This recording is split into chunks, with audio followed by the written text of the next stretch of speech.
이미 뭐 만 나이로 6살 이렇게 돌아가셨는데도 그게 남아있는 거예요. 그래서 그 어렸을 때의 기억들은 너무 중요한 것 같아. 이제는 여러분이 오히려 어려서 어떤 상처가 있더라도 이제는 오히려 성장해서 부모가 되기에 더 가까운 나이잖아요. 그러니까 정말 이거를 생각하고 아, 나는 아이를 낳으면 어떻게 사랑으로 잘 키워야겠다. 정말 어려서 신앙을 물려주고 이렇게 키워야 되겠다. 이런 생각을 하는 여러분이 됐으면 좋겠어요. 네. 우리에게도 기회를 끊임없이 주시죠.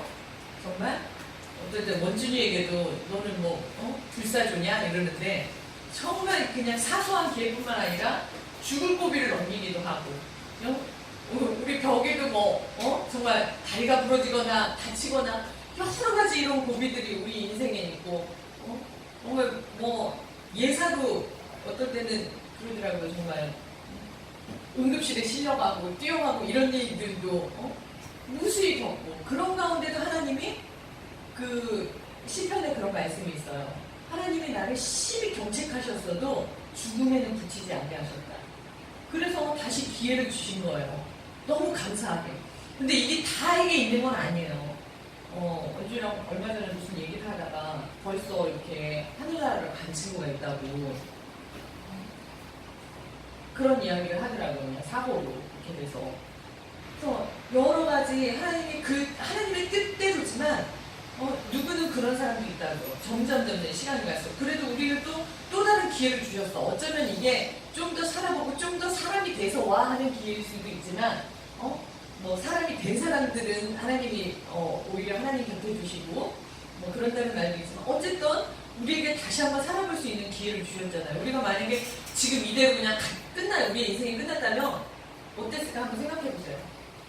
정말 내가 한 번 제대로 이 땅에 와서 살아갔다 할 만큼 살아갔어요, 여러분? 아니에요? 왜? 해외여행도 그렇게 막 러시아로 터키로 그렇게 했으면 정말 멋지게 살아본 거 아니에요? 유선주 멋지게 산 것 같은데 살고 있고 그러나 또 뭔가 내가 꼽히고 싶은 그게 다른 게 있는 거죠. 그러니까 아직 살아보지 못한 것 같은데 근데 만약에 하나님이 기회를 주시지 않았다면 살 수 없었을 거예요. 근데 하나님이 그 이사야서에 그런 말씀을 하세요. 네가 나를 경외치 아니함은 내가 오랫동안 잠잠함을 인함이 아니요. 그런 말씀하세요. 네가 아무리 잘못하고 잘 살아봐야 되는데 또 잘못하고 잘 살아봐야 되는데 또 잘못해도 네가 계속 그 잘못된 길로 가면서 나를 경외하지 않는 거는 결국에는 내가 오랫동안 너에게 참아주고 있고 잠잠해서 그것 때문이 아니냐? 이런 말씀을 하시는 거예요. 정말 저 역시 뜨끔해요. 저도 인생에 참 풀리지 않는 문제가 그거였어요. 지금 돌아보면 이제 아버지에 대한 애정결핍도 너무 심하고 사랑받고 싶은 마음도 너무 심하고 그래서 그런 말씀 주님 한 번만으로 만족합니다. 막 그렇게 고백하는 사람들이 있잖아요. 성경 말씀에도 그렇고 나는 주님만 바라봅니다. 그런데 제가 하나님 사랑했어요. 어려서부터 사랑했어. 중학교 때부터 새벽기도 나갔어요. 그리고 이제 큰 교회로 옮길 때 거기 있던 동네 교회 목사님이 나는 정말 너를 양딸로 보내는 것 같다. 너무 아쉽다. 그러면서 이렇게 열심히 하고 잘하고 이런 사랑스러운 너를 보내는 게 아쉽다. 이러시면서 말씀하셨고 그렇게 사랑했고 중학교 때도 고등학교 때도 대학교 때도 학창 시절에도 하나님 너무 사랑해서 막 그 있는 기도실에 가서 혼자 기도하고 그랬는데도 또한 나중에 성인이 된 이후에 오히려 하나님 저는 왜 근데 주님 한 분만으로 만족이 되지 않을까요? 이렇게 만져지지 않는 하나님보다 만져지는 사랑할 사람을 주세요. 한 사람이면 되는데 왜 저에게 그런 사람 안 주실까요? 막 그러면서 그게 채워지지 않는 걸로 어떤 사랑을 반복하기도 하고 근데 이것도 아니네? 이것도 아니네? 이런 실수들을 반복하기도 했어요. 끊임없이.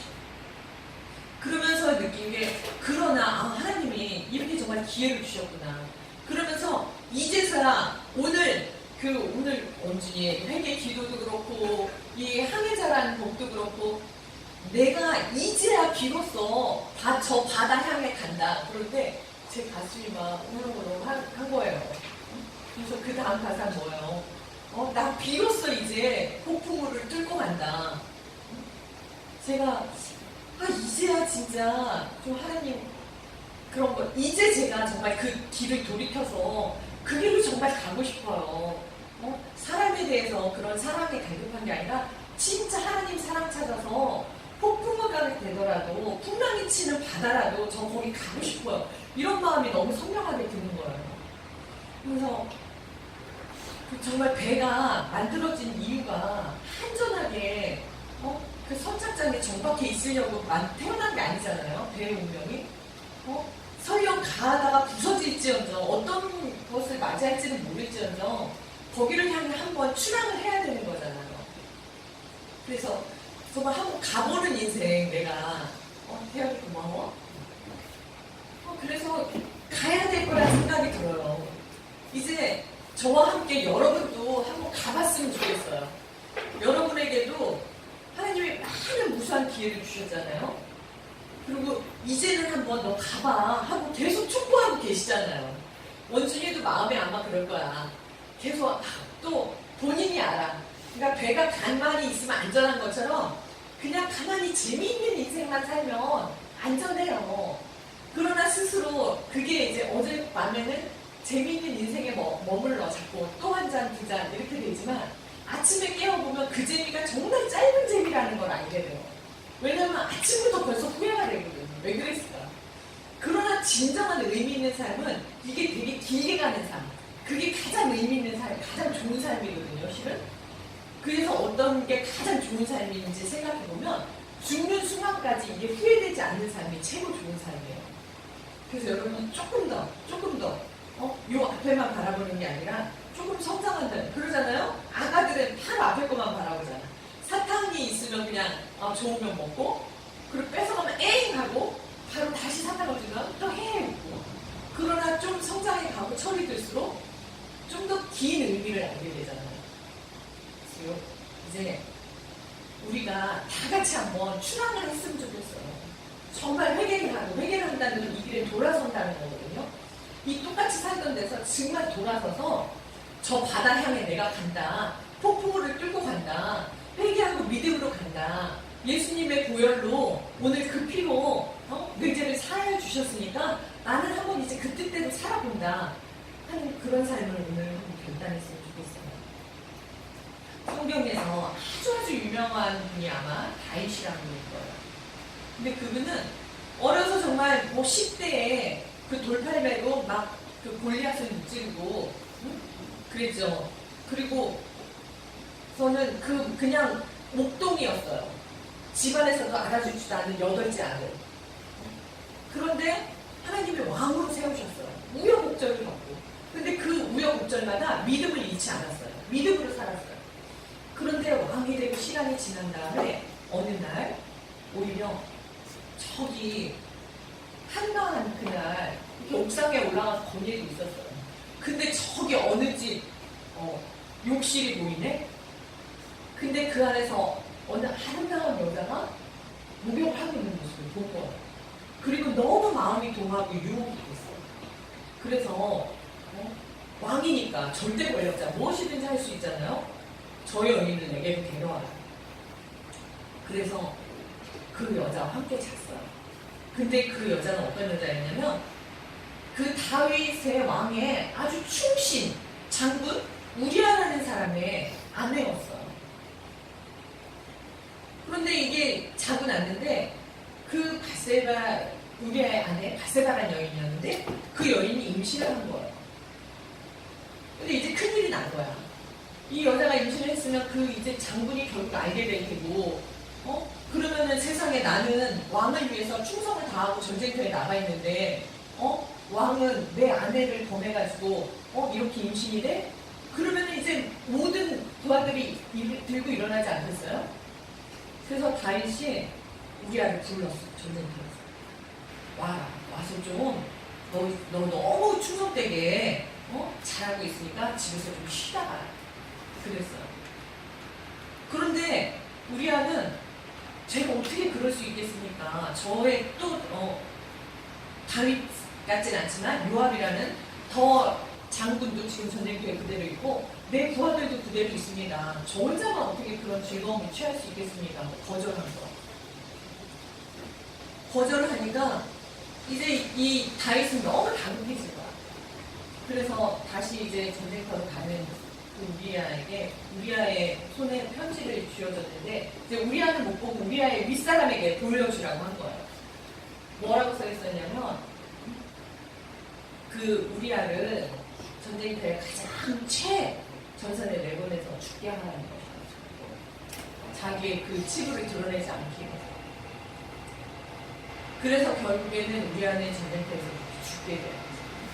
근데 그 다윗이 이제 이것이 아무도 모르리라고 생각을 하고 있었죠. 자기 양심에는 괴로웠지만 그런데 나단이라는 선지자가 와서 꾸짖게 돼요. 꾸짖는데 그래도 다윗은 그동안 하나님을 사랑하고 하나님을 두려워하는 마음으로 살던 사람이었기 때문에 그때 이제 회개를 하게 돼요. 회개를 하면서 오늘 51편에 교동문 51편에 있던 마음 거기서 나의 죄악을 말갛게 씻으시며 나의 죄를 깨끗게 하소서 하고 하나님께 여기서 이 다음에 성경 말씀에 어떤 말씀이 있냐면 다윗이 너무너무 회개하고 울어가지고 자기 침상을 눈물로 띄울 정도라고 눈물로 과장된 표현이죠. 너무 울어서 근데 울은 바다가 된 거야. 그래가지고 자기 침대가 뜰 정도로 그렇게 울었다는 말이 있어요. 그래서 이렇게 언젠가 잘 그 초년 시절을 잘 살아왔어도 이렇게 왕이 된 후에도 넘어질 수가 있는 거예요. 그러나 여기서 정말 깊이 회개하고 다윗이 돌아섰을 때 다윗이 말년에 가서 노인이 되었을 때 늙은 왕은 왜 그런 거 있잖아요. 그 여자를 아주 젊은 그 여자를 침실에 같이 넣어줘서 체온을 따뜻하게 해주고 더 왕의 건강을 지켜주고 그런 게 이제 해주는 예전에는 그런 거 많이 했잖아요. 근데 그 마지막 구절에 어떤 게 있냐면 다윗이 결코 동침하지 않나였다 이런 말이 있어요. 그 이후로는 이제 다윗이 그런 것에 대한 어떤 욕정을 완전히 끊어버린 거예요. 정말 하나님한테 회개하고 돌아섰을 때 그런 사소한 즐거움들에 대해서는 이제야 정말 그 바다로 향해 갈 수 있는 사람, 폭풍우를 뚫고 갈 수 있는 사람, 그런 사람이 된 거죠. 우리도 오늘이 내일로 미루지 말고 오늘이 그 결단의 시간이었으면 좋겠어요. 정말 나 이제 더 이상은 이렇게 살지 않겠다. 내가 회개합니다. 하는 그런 시간이 되었으면 좋겠어요. 그래서 돌아서서 한번 멋진 삶, 그냥 그렇고 늘 반복되는 그냥 요만한 삶이 아니라 좀 더 멋진 삶을 한번 살아봤으면 좋겠어요. 이게 또 하나님의 말씀대로 살면 되게 재미없고 심심한 삶이 될 것이냐? 그렇지 않아요. 않을 거예요, 분명히.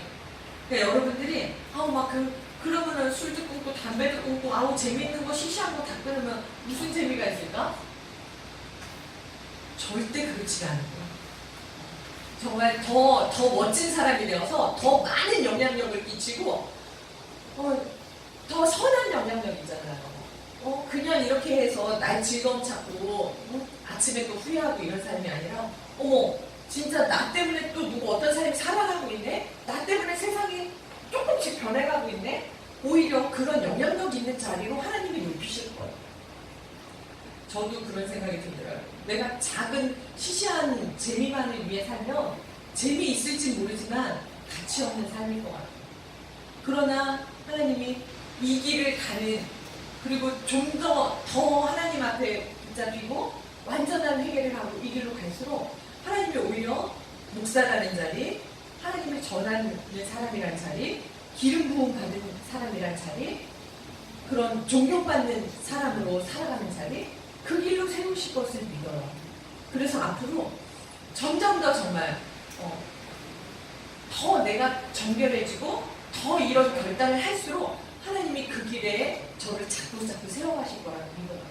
그 길에 여러분과 함께 가라고 이렇게 만나게 해주셨다는 걸 믿어요. 그래서 이렇게 붙여주시면 저처럼 더 많이 그 길에서 헤맸던 사람과 만나고 그리고 더 지금 헤매는 여러분과 만나고 그러나 극과 극은 오히려 통해요. 정말 분들 보면 과거의 삶은 더 진짜 엉망진창, 비참하게 이룰 데 없더라고요. 그래서 성공한 사람의 과거는 비참할수록 더 찬란하대요. 그러니까 더 할 말이 있는 거죠. 우리 이렇게 살아와서 더 할 말이 있는 거예요. 그래서 여러분과 제가 그런 삶 살았으면 좋겠습니다. 같이 한번 따라해 주세요. 회개합니다. 회개합니다. 더 이상 이렇게 살지 않겠습니다. 네, 아멘. 정말 그런 새로운 길에서 예수님을 용서해 주셨고 말씀하셨어요. 너가 이제는 그러므로 이제 예수 그리스도 안에 있는 자에게는 결코 정죄함이 없나니 이는 예수 그리스도 안에 있는 생명의 성령의 법이 죄와 사망의 법에서 너를 해방하였음이라 하셨어요. 우린 더 이상 이제 죄와 사망에 얽혀 있을 사람이 아니에요. 그러므로 너희는 새로운 피조물이라고 그러셨어요. 오늘 새롭게 태어난 거예요. 다시 한번 따라해 주세요. 나는 새로운 피조물입니다. 아멘. 그런 새로운 사람으로 어제도 가보고 어제와는 새로운 사람으로 살아가는 여러분과 우리가 다 됐으면 좋겠습니다. 기도드리겠습니다. 사랑의 하나님 감사합니다. 우리가 죄가 없다 하면 정말 하나님을 속이는 것이라고 하셨습니다. 하나님이 이 세상에 죄 없는 사람은 아무도 없고 정말 의인은 아무도 없고 온전한 사람은 아무도 없다고 하셨습니다.